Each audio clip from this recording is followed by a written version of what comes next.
અધ્યાય 10 શ્લોક 11-15 તેષામેવાનુકંપાર્થમ અહમ અજ્ઞાનજં તમ નાશયામ્યાત્મભાવસ્થો જ્ઞાનદીપેન ભાસ્વતા.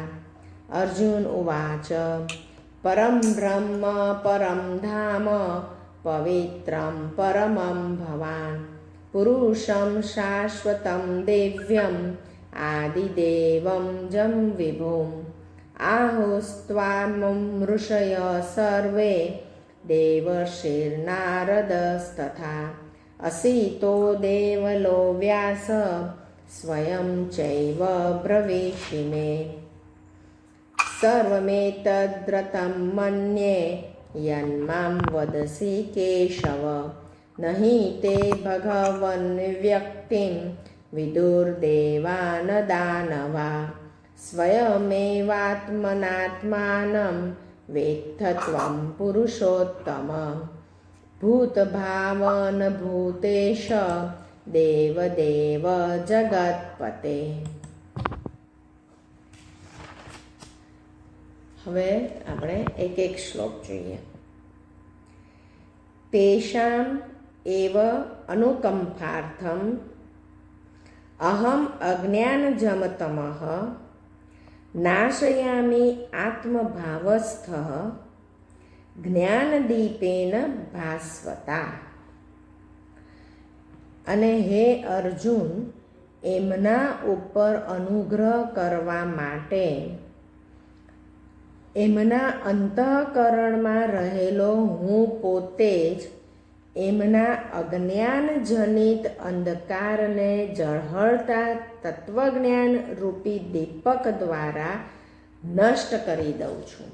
જો આની આગળના શ્લોકોમાં કૃષ્ણ કહે છે અર્જુનને કે મને કેવા ભક્ત પ્રિય છે. પહેલાં કહે છે કે ભક્ત કોણ છે, અને પછી કહે છે કે એ ભક્તને હું શું કરું છું.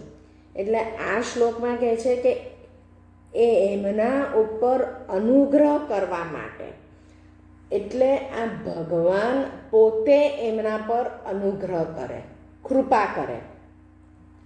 એમને ગમી જાય કે ના, આ ભક્ત એના વિચારો સારા છે, ભલે એ કર્મ એ રીતનું કદાચ નથી કરતો, પણ એના વિચારો બહુ સરસ છે. મન, વચન અને કર્મ એ 3 રીતે આપણે કર્મ કરતા હોઈએ છીએ. એટલે મનથી પણ તમે ભગવાન સાથે જોડાયેલા રહો હંમેશા, તો ભગવાન પણ તમારા ઉપર અનુગ્રહ કરે છે, કૃપા કરે છે.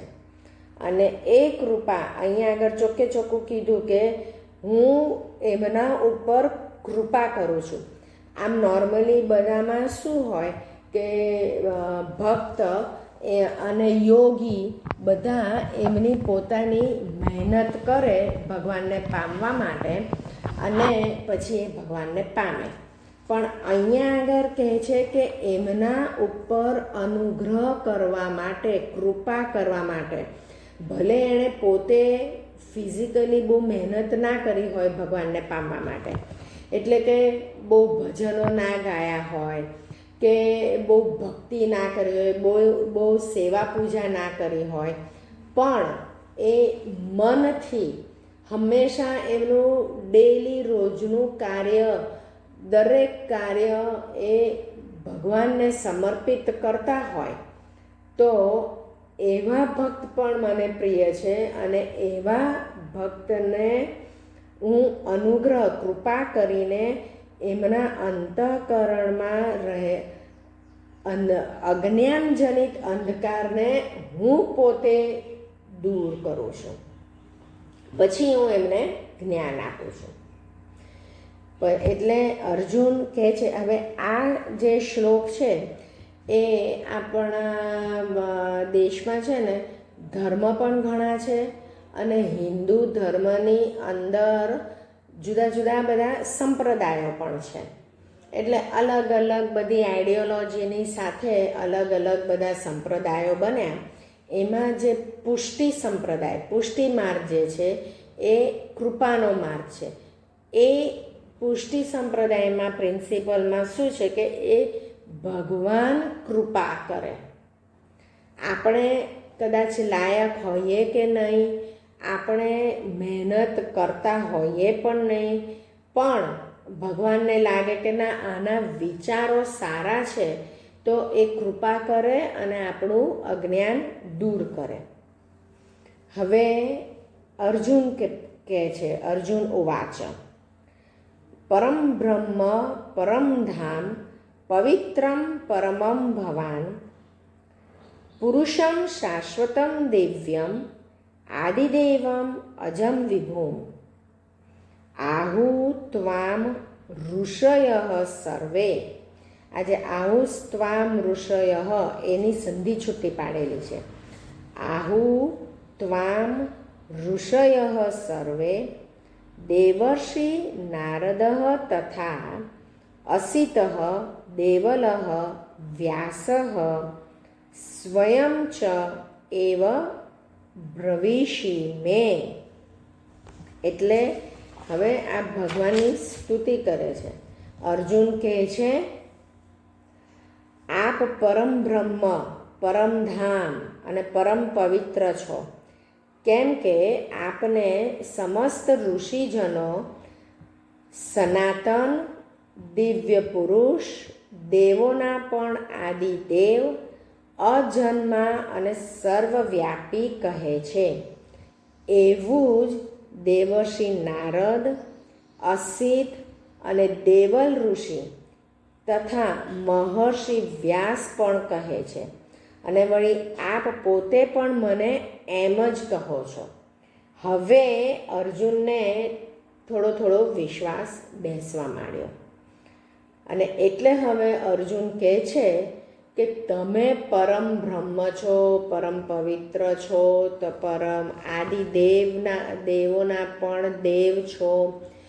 આ બધું તમે તો કીધું, પણ બીજા લોકો પણ, એટલે કે નારદ ઋષિ પણ કહે છે, નારદ મુનિએ કહે છે, વ્યાસ પણ કહે છે અને અસિત અને દેવલ ઋષિ પણ કહે છે. એટલે કે હવે મને થોડોક વિશ્વાસ બેસે છે કે તમે જે કહો છો એ સાચું છે તમારા માટેનું. પછી કહે છે કે સર્વમ એતત ઋતમ મન્યે યત મામ વદસી કેશવ ન હિ તે ભગવન વ્યક્તિમ વિદુહુ દેવાહ ન દાનવાહ. એટલે કહે છે કે હે કેશવ, જે કંઈ પણ મને આપ કહી રહ્યા છો એ સઘળું હું સત્ય માનું છું. હે ભગવાન, આપના લીલામય સ્વરૂપને નથી તો દાનવો જાણતા અને નથી દેવતા પણ જાણતા. બરાબર. હવે આ લીલામય સ્વરૂપ એટલે આ જે વ્યક્તિમ કીધું છે ને, ન હિ તે ભગવાન વ્યક્તિમ વિદુહુ દેવાહ ન દાનવાહ. એટલે કે આવું વ્યક્તિત્વ તમારું, આવું લીલામય સ્વરૂપ દેવો પણ નથી જાણતા, દાનવો પણ નથી જાણતા. અને તમે જે રીતનું જે બધું કહી રહ્યા છો એ હું સત્ય માનું છું. પછી કહે છે કે સ્વયં એવ આત્મના આત્માનમ વેત્થત્વમ પુરુષોત્તમ ભૂતભાવન ભૂતેશ દેવ દેવ જગતપતે. એટલે કહે છે કે હે સગળા ભૂતોના સર્જનહાર, હે સગળા ભૂતોના ઈશ્વર, હે દેવોના દેવ, હે જગતના સ્વામી, હે પુરુષોત્તમ, આપ પોતે જ પોતાના વડે પોતાને જાણો છો. હવે આ સ્ટેટમેન્ટ જો, આપ પોતે જ પોતાના વડે અને પોતાને જાણો છો.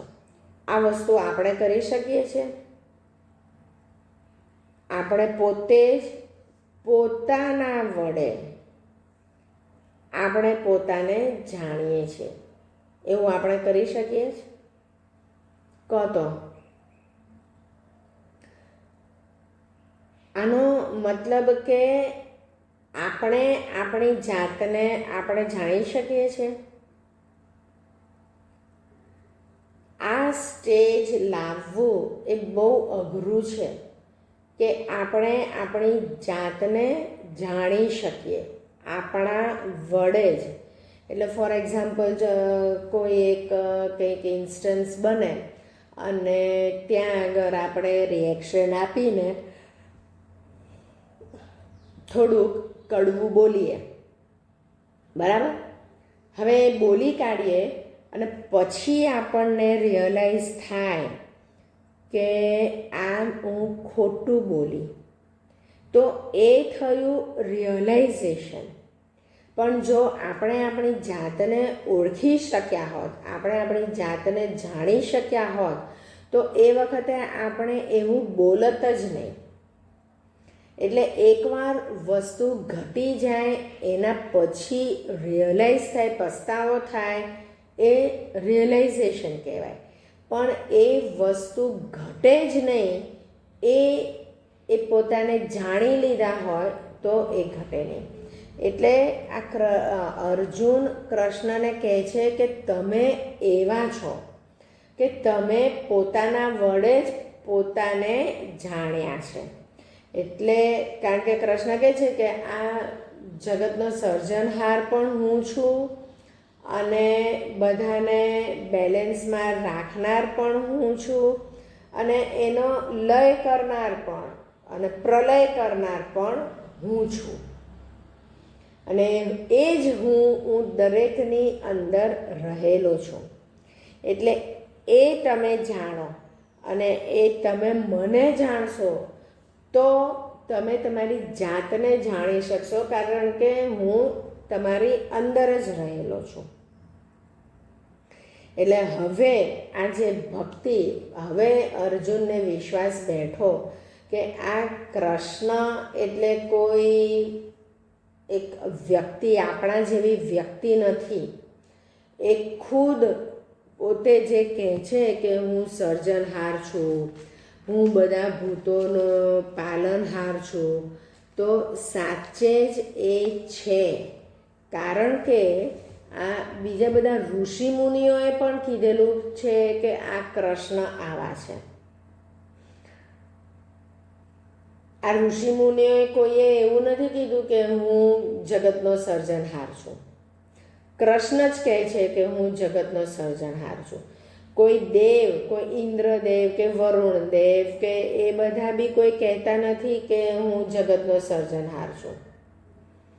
એ વરુણ દેવ તો એવું કહે કે ભાઈ આ મને આ વરુણ એટલે પાણીનું ડિપાર્ટમેન્ટ મને સોંપ્યું છે. પાણી હું બનાવું છું એવું હું નથી કહેતો, પણ એનું હું મેન્ટેન કરું છું એ ડિપાર્ટમેન્ટ. એટલે આવી રીતે હવે અર્જુન કૃષ્ણને જાણે છે અને આ કૃષ્ણની સ્તુતિ કરી, અને એ જ કૃષ્ણની આપણે સ્તુતિ કરીએ એટલે એને જ ભક્તિ કહેવાય. કોઈની પણ સ્તુતિ કરીએ, કોઈ પણ ભગવાનની, તો એને ભક્તિ કહેવાય. હવે એવી સ્તુતિ કરવાથી ને એવી ભક્તિ કરવાથી આપણા મનમાં શું ચેન્જ આવે કે આપણો અહંકાર ઓગળતો જાય. આપણે ભગવાનને કીધું તમે પવિત્ર છો, તમે પરમ ધામવાલા છો, તમે આટલું બધું કરી શકો એમ છો, એ બધું બીજા ઋષિઓ પણ કહે છે. એટલે આપણે કોઈ એક બીજી વ્યક્તિને આટલા મહાન કહીએ એટલે ધેટ મીન્સ કે આપણે આપણો અહંકાર નીચો રાખીએ છીએ, આપણે આપણો અહંકાર ઓગાળેલો રાખીએ છીએ.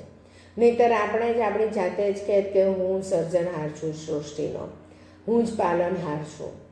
એવું જો કરે તો એને અહંકાર આવે, બરાબર? અને ભગવાન આવા અહંકારને તો જરા પણ સાંખી લેતા નથી. એટલે આપણે ભક્તિ કરીએ કે બીજા ભગવાનની આટલી સ્તુતિ કરીએ તો એટલો ટાઈમ આપણો અહંકાર નીચે ને નીચે રહે, આપણો અહંકાર ઓગળતો રહે અને એટલા માટે આપણે પૂર્ણ રીતે સમર્પિત થઈ શકીએ ભગવાનને.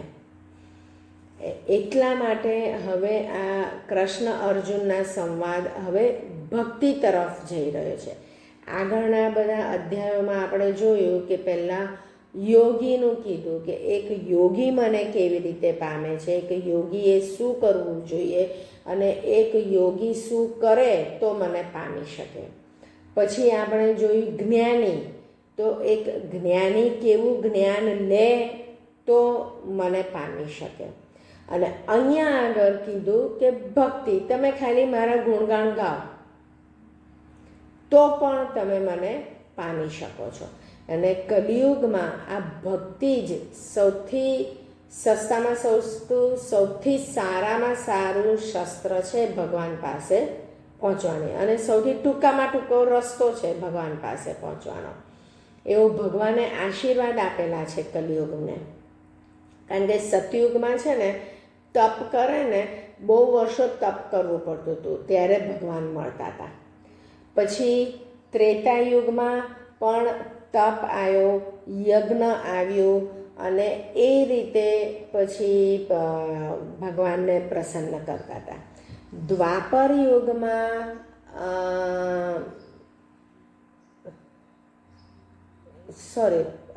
સતયુગ પછી દ્વાપર યુગ, એમાં આ યજ્ઞ અને તપ એ બે શસ્ત્રો હતા. ત્રેતાયુગમાં પણ યજ્ઞની બહુ બોલબાલા હતી અને યોગ, એટલે પછી યોગીઓ પછી ચાલુ થયા. એ બધું કલિયુગમાં ચાલુ થયું, પણ ત્રેતાયુગમાં પણ યજ્ઞ અને તપ એ બે હતું કે જે ભગવાન પાસે લઈ જઈ શકતું હતું. અને કલિયુગને ભગવાને આશીર્વાદ આપ્યા છે કે તારા યુગની અંદર મનુષ્ય ખાલી ભક્તિ પણ કરશે ને તો પણ હું તરત પ્રસન્ન થઈ જઈશ. એટલે આ રીતે હવે આપણે ગીતાની અંદર બી કૃષ્ણ સમજાવે છે અર્જુનને કે આવી ભક્તિ પણ કેવી રીતે કરવાની અને એવા ભક્ત મને કયા પ્રિય છે.